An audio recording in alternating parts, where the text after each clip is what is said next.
नमस्कार दोस्तों, यह एक नई कहानी है जिसका नाम हाँ मुझे प्यार है। अगर आपको ये कहानी पसंद आए तो ज़्यादा से ज़्यादा कमेंट बॉक्स में बताएं और हमारे चैनल को आप लोग ज़्यादा से ज़्यादा सब्सक्राइब करें।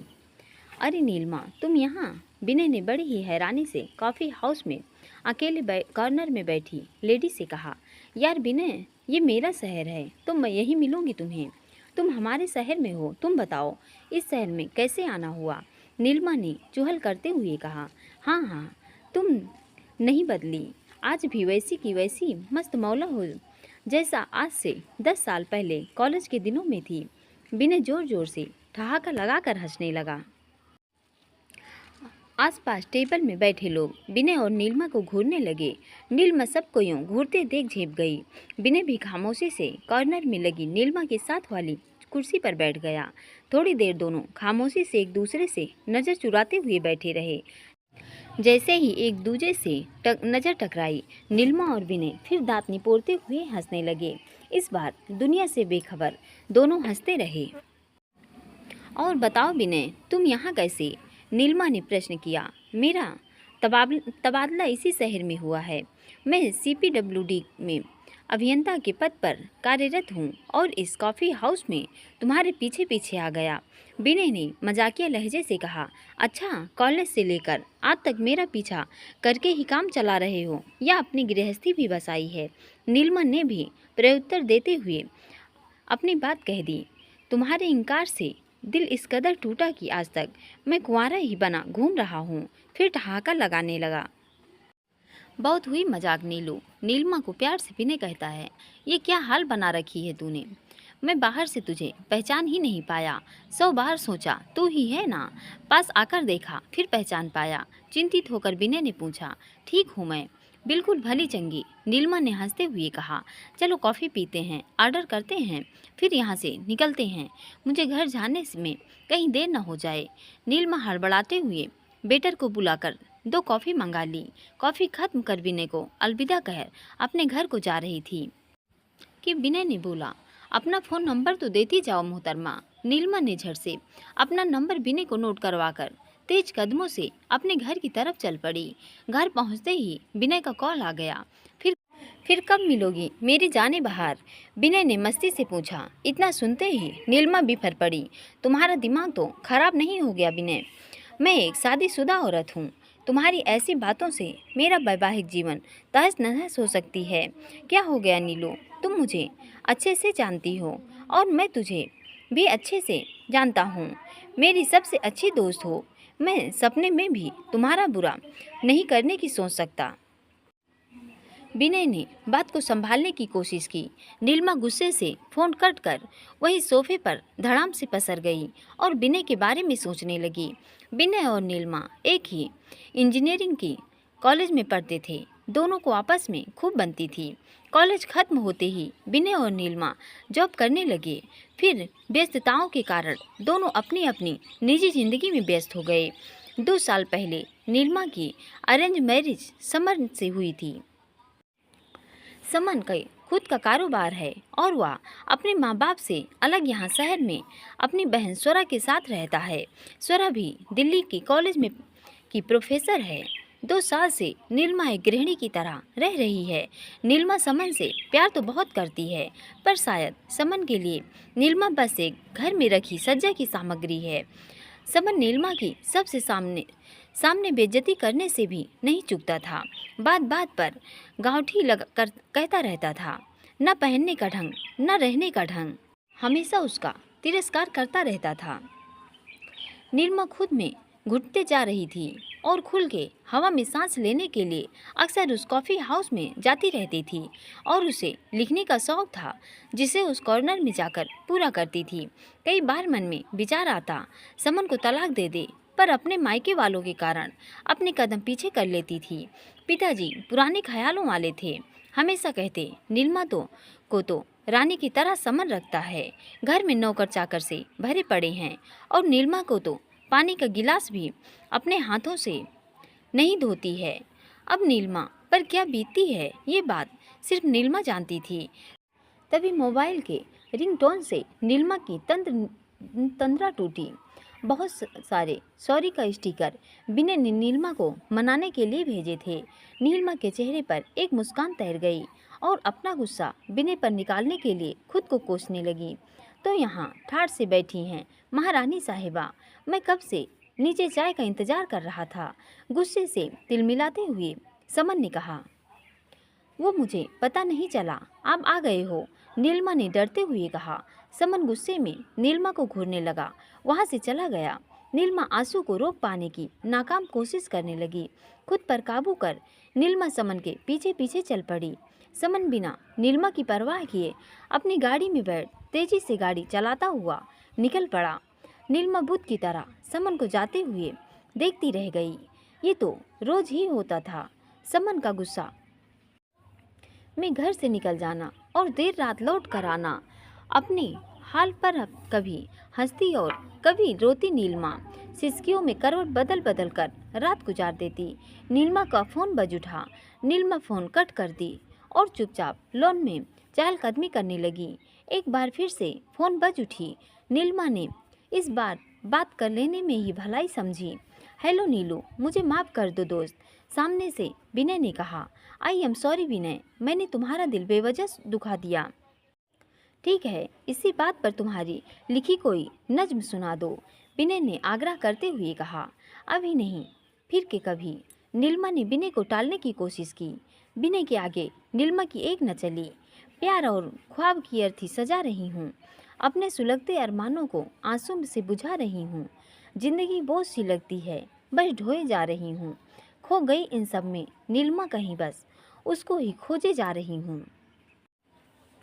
क्या बात है नीलू, इतना दर्द ही लिखती हो या जीवन के रंग बिरंगे जज्बातों को भी शब्दों में पिरोती हो, बीच में टोंकते हुए विनय ने कहा। नीलिमा बोली, बहुत से रंग शब्दों में पिरोती हूँ, तुम्हें कौन से रंग पसंद हैं? नीलिमा ने भी हंसकर कहा। हाँ हाँ, कल मिलोगी उसी कॉफ़ी हाउस में, बहुत सी बातें करनी है। विनय ने मिलने का आग्रह किया। हाँ, कल नहीं, कल बहुत भीड़ होगी वहाँ, हम 2 दिन बाद मिलते हैं, नीलिमा ने अपनी बात कह दी। ओके, 2 दिन बाद ही सही, जनाब से मुलाकात तो होगी। ढेर सारा वक्त लेकर आना नीलू, मुझे ढेर सारी बातें करनी हैं। इतना कह विनय ने फ़ोन कट कर दिया। नीलिमा मन ही मन मुस्कुरा उठी। जिस दोस्त की उसके जीवन में कमी थी अब उसके पास था, और आज भी उसका उतना ही ख्याल रखता है जितना पहले रखता था। 2 दिन बाद मिलने का वादा था।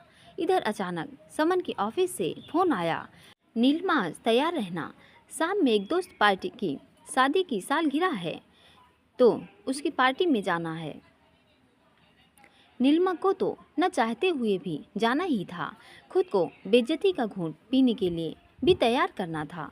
हल्के गुलाबी रंग की साड़ी और साथ में हल्के डायमंड नेकलेस डाल रखे थे। समन आते ही कभी तो ढंग से तैयार हो जाया करो। समन देखते ही जहर उगलने लगा। जश्न में पहुंचते ही, समन देखो, यहाँ भी मेरी नाक मत कटवाना, बहुत सारी हिदायत देने लगा। नीलिमा चुपचाप सर झुकाकर सुनने को मजबूर थी। पति परमेश्वर का अनादर करना उसके संस्कारों के खिलाफ था। शादी के सालगिरह की पार्टी बहुत बड़े लॉन में थी। शहर के सारे नामी गिरामी लोग जश्न में मौजूद थे। नीलिमा सबको अभिवादन कर विनय और प्रियंका को शादी की ढेर सारी शुभकामनाएं देकर एक खाली टेबल और कुर्सी देखकर चुपचाप बैठ गई। थोड़ी देर बाद विनय के ने सारे जोड़े को डांस फ्लोर पर डांस करने के लिए बुलाया। सारे जोड़े पहुंच गए। नीलिमा चुपचाप बैठी रही। तभी सामने से समन ने अपना हाथ नीलिमा की तरफ बढ़ाया। नीलिमा थोड़ी झिझकी पर उसने भी अपना हाथ बढ़ा दिया। नीलिमा समन का ऐसा रूप पहली बार देख रही थी। हाथ पकड़कर उसे पहली बार डांस फ्लोर तक समन ले गया। धीमा संगीत का स्वर, मध्यम रोशनी के समन ने नीलिमा थिरकने लगी। समन नीलिमा के कदम से कदम मिलाकर बहुत खुश नजर आ रहा था। नीलिमा समन को खुश देखकर खुद कर थिरकने लगी।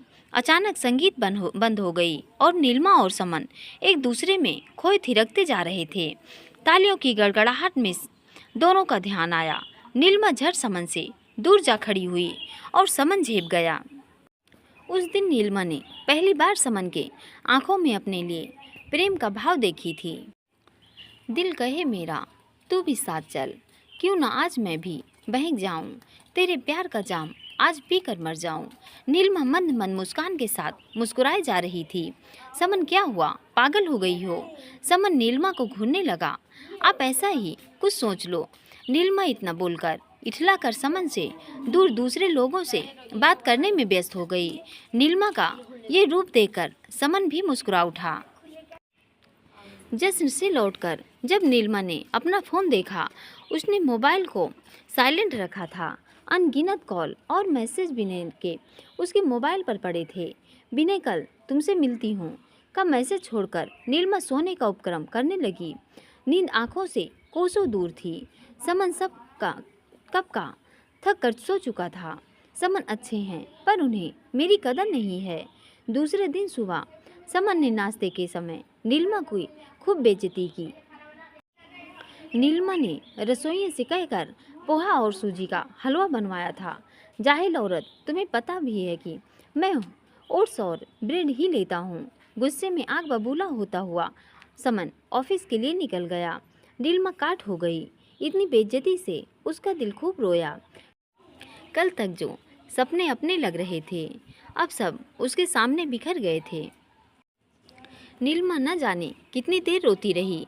रोने के कारण उसकी बड़ी बड़ी आंखें सूज गई थी।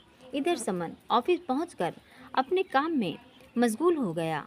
संयोग से उसके कुछ ज़रूरती कागजात घर पर ही रह गए थे। थोड़ी देर बाद क्लाइंट के साथ उसकी मीटिंग थी। वह कागजात लेने घर नहीं आ सकता था। उसे घर पर खाली बैठी नीलिमा का ध्यान आया। उसने नीलिमा का फ़ोन मिलाया। हेलो नीलिमा, मेरी अलमीरा में ऑफिस के कुछ कागजात हैं और तुम 2 बजे तक ऑफिस में कागजात लेकर आ जाओगी प्लीज़। हाँ, मैं आती हूँ, आप टेंशन मत लो। नीलिमा ने इतना बोलकर फ़ोन कट कर दी। कुछ सोचकर तैयार होने चली गई। सलीके से तैयार होकर उसे समन के ऑफिस जाना था, वरना समन के कोप से उसे कोई नहीं बचा सकता था। नीलिमा तैयार होकर ड्राइवर को गाड़ी निकालने को बोल अपने आप को दर्पण में निहारने लगी। उस पर धानी रंग की साड़ी बहुत फब रही थी। आज वह खुद पर लट्टू होए जा रही थी। तभी कुछ सोच समझकर अंदर से सहम गई। सोच में डूबी हुई थी। तभी ड्राइवर, मेम साहब गाड़ी तैयार है। नीलिमा कागजात संभाल कर गाड़ी में बैठ समन के ऑफिस चल पड़ी। नीलिमा ऑफिस पहुंच सीधे समन के केबिन में चली गई। तुम आ गई, आओ, बस तुम्हारा ही इंतजार कर रहा था।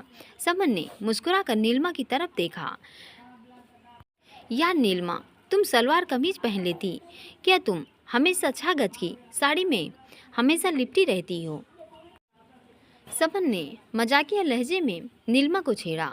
नीलिमा के मुरझाए चेहरे पर मुस्कान खिल उठाई। अब से साड़ी को अलविदा कह दूं। नीलिमा चहकने लगी। मैंने तुम्हें कभी किसी चीज़ के लिए मना किया है? तुम जो चाहे पहनो, मुझे हर चीज़ पसंद है और तुम्हारी साड़ी भी है। अब चलता हूँ मीटिंग के लिए, वरना लेट हो जाऊँगा। तभी समन की नज़र नीलिमा की सूजी हुई आंखों पर पड़ी। तुम्हारी आंखें इतनी सूजी हुई कैसे हैं? तुम रो रही थी, पर क्यों? समन की बातों से चिंता साफ झलक रही थी। नहीं समन, मेरी आंखों में कुछ चला गया था। आप जाओ, आपको मीटिंग के लिए जाना था ना। नीलिमा ने बात का मुख मोड़ दिया। शाम में तैयार रहना, समन ने कहा। आज नहीं, मैं मेरे दोस्त से मिलने वाली हूँ। नीलिमा ने अपनी बात रख दी। Okay, no problem. इतना बोल समन मीटिंग के लिए चल दिया। समन को जाते देख उसके व्यवहार के बारे में सोच रही थी। पीछे से समन की आवाज़ सुनाई दी। सुनो प्रिय, ये यूँ सूजी हुई आंखें लिए ऑफिस आया न करो। मेरे स्टाफ सोचेंगे मैं कितना जालिम पति हूँ। समन नीलिमा को देख मुस्कुराने लगा। हाँ हाँ, अच्छा, आप जालिम पति नहीं हो, आप इतना कह। नीलिमा जोर जोर से ठहाके लगाने लगी। क्या कर रही? सब कमरे में आ जाएंगे। अच्छा, चलता हूँ। डिनर तो साथ करोगी ना? या फिर मैडम आज दोस्त के साथ पार्टी करने वाली हैं? समन बोलते हुए मीटिंग के लिए चला गया। नीलिमा वहीं थोड़ी देर बैठ गई। तभी उसकी नज़र समन की रखी टेबल पर रखी फ़ोटो फ्रेम पर पड़ी। समन और नीलिमा की साथ वाली फ़ोटो लगी हुई थी। नीलिमा समझ नहीं पा रही थी समन का कौन सा रूप है। समन मुझे प्यार करते हैं या भी नहीं, आज तक मैं जान नहीं पाई। पति पत्नी जैसा कोई रिश्ता नहीं था। बस नाम का रिश्ता था। कितना अजब सा रूहानी रिश्ता है हमारा तुम्हारा। तू ढाता है लाख सितम, फिर भी तुम बिन न रहना मुझको गंवारा। फ़ोन की बजती रिंगटोन से नीलिमा अपने ख्यालों से बाहर आई। हेलो नीलू, आज कॉफ़ी हाउस आ रही हो ना? हाँ विनय, मैं आ रही हूँ। इतना कह नीलिमा फ़ोन कट कर दिया। नीलिमा कॉफ़ी हाउस पहुंचकर ड्राइवर को जाने के लिए कह दिया और अपने कॉर्नर वाली सीट पर जाकर बैठ गई। हाय, विनय ने नीलिमा को देखते ही हाथ हिलाया। नीलिमा के पास पहुंचकर उसे देखते ही बेसख्ता बोल उठा, हाय कितनी प्यारी लग रही हो। मेरा दिल गुस्ताख हुए जा रहा है। ये रंग तुम पर बहुत जच रहा है। थैंक्स। नीलिमा मुस्कुरा कर बोली, कैसा रहा तुम्हारा आज का दिन? बहुत अच्छा रहा जनाब। आपके साथ कॉफ़ी पीकर और भी अच्छा हो जाएगी। विनय ने अपने मस्त अंदाज से में नीलिमा को जवाब दिया। आज मेरी कॉलेज क्वीन के पास समय है या आज भी अचानक से उठ के अपने पतिदेव के पास चली जाओगी? नहीं, आज पूरा समय है मेरे टॉपर दोस्त। नीलिमा खिलखिलाती हुई हंसने लगी। तब तक दूसरों की बीवियों के साथ कॉफ़ी पीते रहोगे, अब अपनी भी गृहस्थी बसा लो। हाँ हाँ यार, तुझे शायद पता नहीं, मैं शादीशुदा कुंवारा हूँ। तुझसे कैसे पता होगा? इतने बड़े बिजनेसमैन की बीवी को अपने गरीब दोस्त के बारे में सोचने का मौका ही नहीं मिला होगा। कभी पलट कर देखा होता या ढूंढा होता तो अपने दोस्त के जीवन में आए तूफान के बारे में जान पाती। विनय का लहजा शिकायती हो गया था।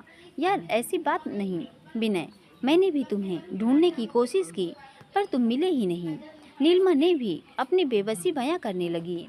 छोड़ो इन सब बातों को नीलू, मैं निराशा भरी बातें अब नहीं करता। अब मैं ज़िंदगी को हमेशा हंसते खेलते बिताना चाहता हूँ। तुम खुश हो, मैं भी खुश, विनय ने हंसते हुए कहा। 2 पल के लिए नीलिमा ठिठक गई, फिर विनय का सोच मुस्कुराने लगी। तुमने ऐसा क्यों कहा कि शादीशुदा कुंवारा? क्या बात है विनय, तुम कुछ छुपा रहे हो?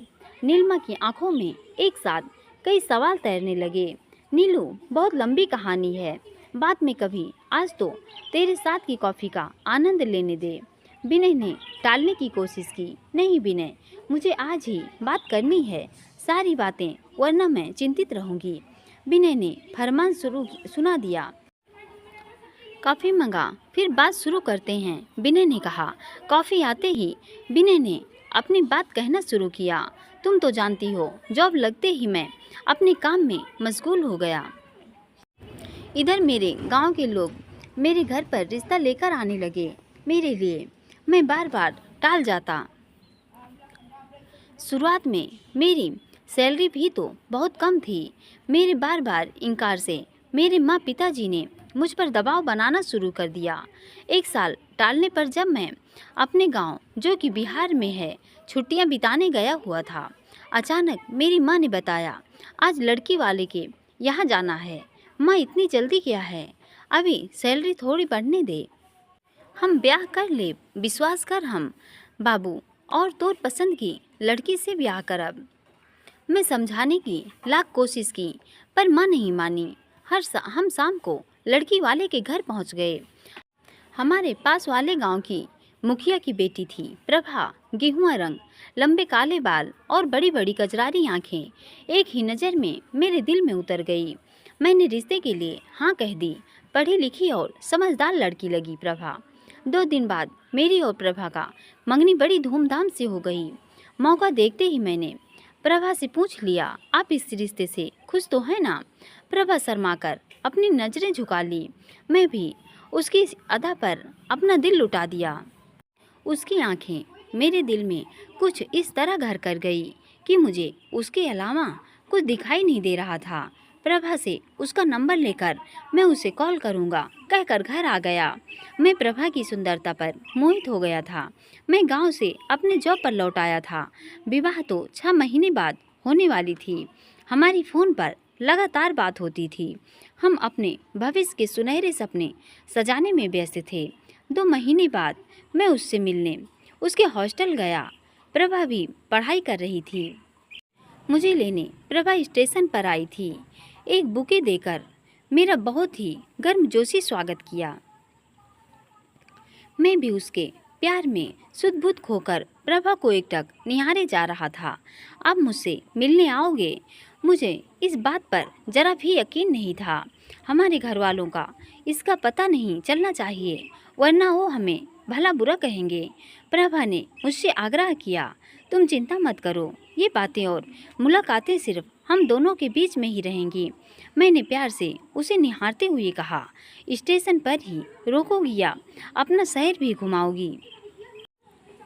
हाँ हाँ, आपकी वापसी की टिकट शाम की है ना, तो पहले रेस्तरां में बैठकर हम नाश्ता करेंगे और सिनेमा चलेंगे, फिर आपको स्टेशन पर वापस छोड़ दूंगी। प्रभा ने बड़े ही उत्साह से कहा। मुझे तो उसकी कजरारी आंखों के सिवा कुछ दिख ही नहीं रहा था। मैं उसके साथ हो लिया बस बिन डोर पतंगे खींचने को मजबूर हो गया था। हमने पूरा दिन साथ में समय व्यतीत किया। मूवी देखने के समय मैंने धीरे से उसका हाथ पकड़ लिया। वह ऐसे घबराई जैसे प्रभा को बिजली का झटका लगा हो। शादी से पहले इन चीज़ों से हमें दूर रहना चाहिए विनय, उसने मुझे डांटते हुए कहा। मैं भी अपनी भूल पर गलान महसूस करने लगा। फिर मैं चुप्पी साधे वहाँ से आ गया।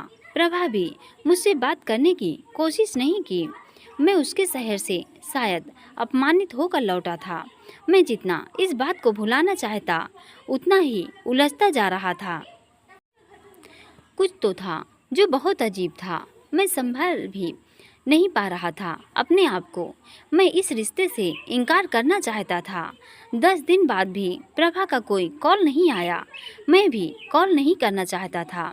शायद मेरे अहम को ठेस पहुंचा था। लगभग 1 महीने बाद प्रभा का फ़ोन आया। हाय, आप कैसे हो? मैं ठीक हूँ कहकर फ़ोन कट कर दिया। प्रभा के फ़ोन काटते ही मेरा दिल प्रभा से शादी करने को मना करने लगा। प्रभा से शादी मेरी ज़िंदगी की सबसे बड़ी भूल न हो जाए। मैं इसी उधेड़-बुन में फंसता हुआ जा रहा था। मैं दिल में डर गया था। अपना दुख मैं किसी से कह नहीं पा रहा था। मैंने अपनी स्थिति अपने दोस्तों संग बांटी। सबने मुझे प्रभा से शादी करने की सलाह दी। लड़की शर्मा गई होगी। तुम शादी से इनकार सिर्फ इसलिए नहीं कर सकते क्योंकि लड़की ने तुम्हारा हाथ झटक दिया और तुम्हारे पुरुषत्व को चोट पहुंच गई। मैं फिर आत्मगलान सा महसूस करने लगा। मैं कैसे अपनी होने वाली बीवी के चरित्र पर उंगली उठा सकता हूँ। मैंने झट से प्रभा को फ़ोन किया। फिर हमारी बातों का सिलसिला शुरू हो गया। मैं फिर प्रेम में डूब गया। विवाह का समय नज़दीक आ गया था और मैं अपने ऑफिस से 1 महीने की छुट्टी लेकर अपने गांव पहुंच गया। विवाह की तैयारी जोरों शोरों से चल रही थी। मैं एक दिन प्रभा को गहने की खरीदारी करवाने मैं अपने परिवार के साथ ले गया। प्रभा का व्यवहार कुछ अनमना सा लग रहा था। मेरी छोटी बहन ने भी प्रभा के व्यवहार के बारे में गौर किया था। मेरे परिवार और मुझसे कटी कटी लग रही थी। माँ ने कहा, बेटा, शादी के समय लड़कियाँ कई तरह से मनोदशा से गुजरती हैं। मैं घर आकर शादी की तैयारी में लग गया। तभी मेरे बचपन का दोस्त नंदू मेरे घर आया मुझसे मिलने। हम आपस में बतियात रहे थे। फिर धीरे से नंदू ने कहा, विनय, प्रभा के बारे में एक बात बतानी थी। नंदू थोड़ा उलझन में और धीमे स्वर में अपनी बात कहनी शुरू की। यार विनय, प्रभा का अपने गांव के एक लड़के रघु से चक्कर चल रहा है। शादी भी रघु से करना चाहती थी, पर न जाने क्यों अचानक तुम्हारे संग सगाई कर ली। इतना सुनते ही, नहीं यार नंदू, तुम गलत बोल रहे हो। प्रभा ऐसी लड़की नहीं है। मैं 6 महीने में प्रभा को इतना तो जान ही गया हूँ। रघु उसका अतीत हो और इस उम्र में प्यार मोहब्बत जैसी गलतियाँ हो जाती हैं। हम तो पढ़े लिखे लोग हैं। आज की युवा पीढ़ी को एक दूसरे की भावनाओं का कद्र करना चाहिए। तुम लड़की को बदनाम मत करो। इस तरह की बातों से प्रभा के चरित्र पर दाग लगाने की कोशिश मत कर नंदू। मैंने नंदू को समझाकर अपने घर से बाहर जाने का रास्ता दिखा दिया। मैं सोचने लगा, लोग आज भी दूसरों की खुशियों से कितना जलते हैं। अब शादी की रस्में शुरू हो गई। हल्दी, मंडप और देव पूजन, बारात निकलने को तैयार थी। मेरी छोटी बहन खुशी से नाच उठी। मैं भी मन ही मन अपने सपने को पूरा होते देखकर खुश हो रहा था। मेरी माँ बार बार मेरी नज़र उतार रही थी। आज पड़ोस के लोग भी मेरी खुशी में खुश लग रहे थे। नाचते गाते बारात प्रभा के द्वार पर पहुंच गई। बारात के स्वागत होने के बाद मैं वरमाला के लिए आने वाली प्रभा बिल्कुल बदली बदली लग रही थी। दुल्हन की तरह न सज न सिंगार।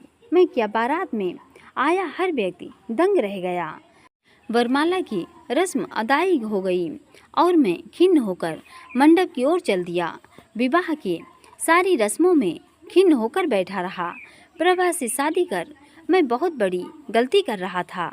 मुझे एहसास हो गया था। विदाई के समय प्रभा का सुबह का रोना मुझे खल गया। मैं समझ गया था नंदू की बात सच है। अब शादी करके पछताने के सिवा मैं कर भी क्या सकता था। चिड़िया ने तो खेत चुग लिया था। विदाई के बाद कार में मेरे साथ बैठकर गैरों का सा व्यवहार करने लगी। प्रभा अपने आंसू पोंछ लो। मैंने जैसे ही अपना रुमाल निकाल कर आंसू पोंछने के लिए बढ़ाया, प्रभा ने हाथ झिड़क दिया। आंखें ततेर कर बोली, मुझे छूना मत, मुझसे दूर रहो, रोती रहो। अपनी बला से मुझे क्या पड़ी।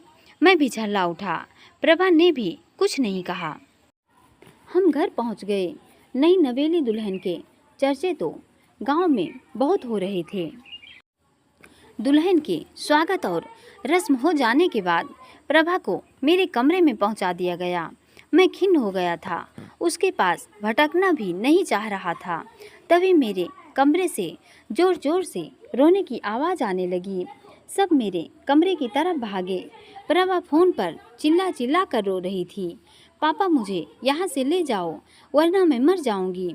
सबकी निगाहें मुझे गुस्से से देख रही थी। मेरे पिताजी ने घूरते हुए कहा, ऐसा क्या कह दिया। बहुरिया को शहर में पढ़ लिख कर बौरा गया। मैं कुछ समझ ही नहीं पा रहा था।